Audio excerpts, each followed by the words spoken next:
لا حول ولا قوة إلا بالله العلي العظيم أعوذ بالله السميع العليم من الشيطان الرجيم بسم الله الرحمن الرحيم وبه نستعين وخير معين۔ محترم ناظرین، السلام علیکم ورحمۃ اللہ وبرکاتہ۔ ماہ مبارک رمضان میں ہر شخص عبادتوں میں مصروف ہے۔ پروردگار جو جس انداز سے عبادت کر رہا ہے اس کو اپنی بارگاہ میں قبولیت کا شرف عطا فرما۔ خصوصاً ماہ مبارک رمضان کی جو عبادتیں ہیں، اگر اس عبادت کو ہمیں قبولیت کی سند عطا کرنا ہو تو لازمی ہے کہ ہمیں محاسبہ نفس کرنا ہوگا۔ یہ بہت ہی اہم گفتگو ہے جو میں آپ حضرات کی بارگاہ میں عرض کر رہا ہوں محاسبہ نفس کے حوالے سے، کیونکہ عمل کے میدان میں محاسبہ نفس کا بہت بڑا دخل ہے۔ اسی لیے امام موسی کاظم علیہ السلام کا ارشاد گرامی ہو رہا ہے کہ لیس منا من لم یحاسب نفسہ فی کل یوم، کہ ہم میں سے وہ ہے ہی نہیں کہ جو روزانہ ہر روز اپنے نفس کا محاسبہ نہ کرے۔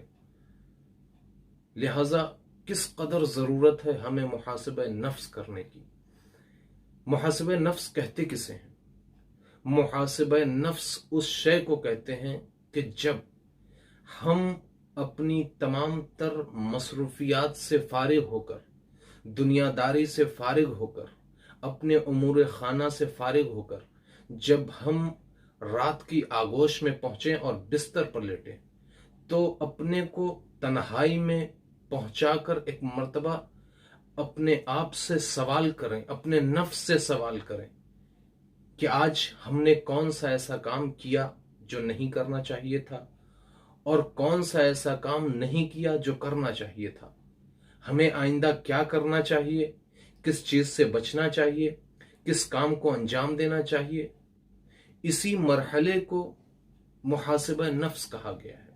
لیکن آج ہم اپنا محاسبہ نہیں کرتے بلکہ ہم لوگوں کا محاسبہ کرنے میں لگے ہوتے ہیں کہ وہ ایسا کیوں ہے، اس نے ایسا کیوں کیا، وہ ایسا کیوں کر رہا ہے، وہ لہذا ہمیں خود اپنے نفس کے لیے کہا گیا ہے کہ ہم اپنے نفس کا محاسبہ کریں۔ اولیاء کائنات فرماتے ہیں حاسب نفسک لنفسک، تم اپنے نفس کا محاسبہ کرو، تم اپنے گریبان میں، اپنے ضمیر میں جھانک کر دیکھو کہ ہمیں کیا کرنا ہے، ہمیں کیا کرنا چاہیے۔ لہذا ماہ مبارک رمضان میں اگر اپنی عبادتوں کو واقعاً چار چاند لگانا ہے تو محاسبہ نفس کرتے ہوئے ہمیں عبادتوں کو انجام دینا چاہیے۔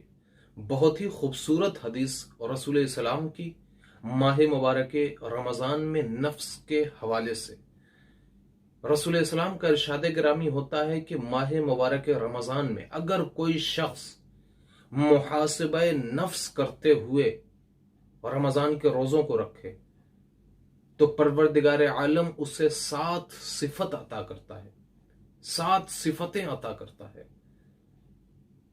اور پروردگار عالم اپنے اوپر واجب قرار دیتا ہے کہ وہ صفتیں اسے عطا کرے، اس شخص کو عطا کرے۔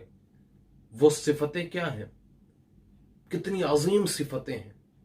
پروردگار عالم کہتا ہے اگر محاسبہ نفس کرتے ہوئے کسی شخص نے روزے کو رکھا تو سب سے پہلی صفت جو عطا کرے گا وہ یہ کہ اس کے بدن میں، اس کے جسم میں جتنے بھی گوشت اور پوست حرام چیزوں سے بنے ہیں ان سب کو ختم کر دے گا، ان سب کو اس جسم سے زائل کر دے گا، ہٹا دے گا۔ اور جو دوسری صفت پروردگار عالم نے اس شخص کو عطا کرنے کے لیے کہا وہ یہ کہ وہ اپنی رحمت کے قریب کر لے گا۔ یعنی کیا؟ یعنی اس کو اپنی آغوش رحمت میں پناہ دے گا۔